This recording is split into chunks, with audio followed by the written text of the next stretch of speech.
evening, ladies as well as gentlemen. Papa Boris here with another episode of Casually Ranked. Now, perhaps casually is not a valid word any longer in this title because the deck I'm going to be showing today is a pretty typical warrior control deck. I will call this Papa Boris's warrior control, even though I'm not the person who actually came up with the idea of warrior control. This is not a list I took from the internet, so I'm going to at least give myself credit for that. Before I get into the deck list, let me just make one quick comment. In general, whenever Force posts a video with a deck spotlight, there's always like a bunch of freaking idiots who comment on the video like, "Ugh, Trump didn't invent this. Why did you call this Trump's warrior control?" When someone says like X's warrior control deck, it does not mean that X came up with the idea of warrior control. Like when I call this Papa Boris' warrior control, I'm not saying I'm the person who came up with the idea of putting slam and execute into the same deck, and shield slam and shield block being a pretty good combo. Like, clearly that wasn't my invention. It's just that the list I happen to be using with my tweaks. So you got the standard stuff here, like the shield slam and execute and armor shield block, and some other typical stuff like Wild Pyromancer and Acolyte, and Whirlwind for some combos to help draw cards. There's Fiery War Axe in here, obviously, for some reach and for some early game control. The thing that's mainly different from perhaps the absolutely prototypical warrior control decks is I did sneak a Battle Rage in here. I like that for drawing cards.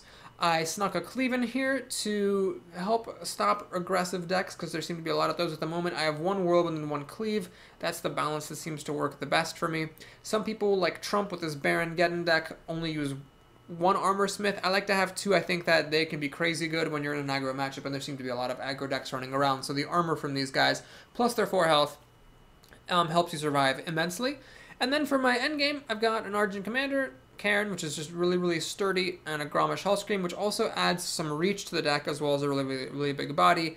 And if there's anything that I put in here that's somewhat creative, that's the Stampeding Kodo. I find that having one of those not only gives you a somewhat beefy body, but also helps you take down some of those pesky aggro decks.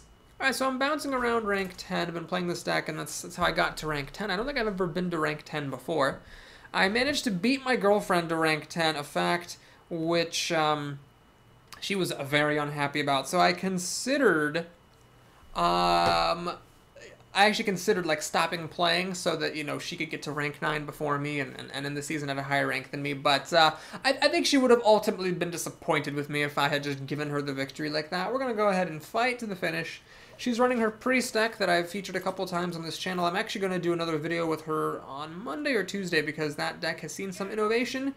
She put in some hot tech that she came up with herself, and it's a pretty cool deck. It's doing relatively well. She's also probably going to make it to rank 9 or so before the season ends in a couple of days. Anyway, I'm going to mulligan the...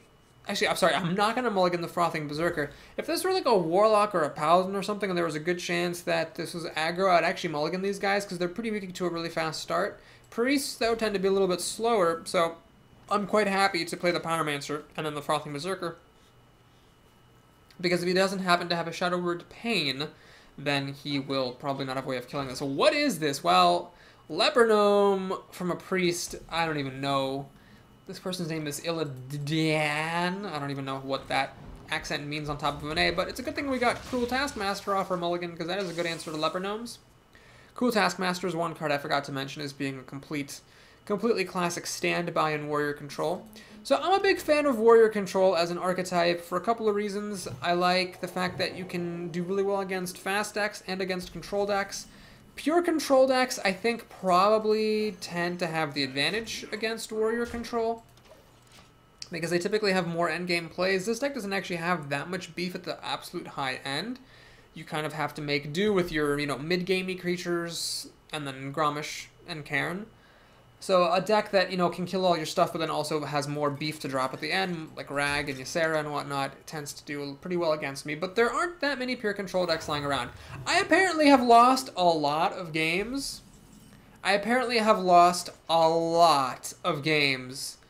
To be facing someone who is this bad. He actually had nothing better to do than heal, but instead of hitting my Cruel Taskmaster and healing the Northshire Cleric to get a card, he elected to just hit me in the face for 1 damage, which does absolutely nothing. So we're going to hit this first to buff the Frothing Berserker. The Frothing Berserker now kills the Northshire Cleric.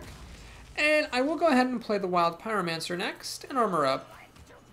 I could have played Shield Block here, but I might as well get this creature onto the table. Pyromancer plus Frothing Berserker can be an absolutely outrageous combo sometimes. I don't really expect them to live. The danger of playing this Pyromancer is that he can now play Shadow Madness, which is a card I see a lot, and steal it. Luckily, he doesn't have Shadow Madness. He's going to take a 1 in 4 chance, I guess, of killing off this Cruel Taskmaster with the fling of a knife. Yes, indeed, there's the Blade Master. Actually, the Blade Master, by the way, when it damages itself, it actually buffs the Frothing Berserker, and then the knife, of course, buffs the Frothing Berserker as well. Okay. So here what we could do is, I could actually throw the Taskmaster at his face. We could play Cleave, which would clear his board and buff this Berserker all the way up to Oblivion. In fact, we're going to do that. So I'm going to hit him for 5 damage. My Pyromancer and my Cruel Taskmaster will die after this Cleave. But it seems good to me to clear off his board in this fashion, and then buff the Frothing Berserker up to, like, just insane heights.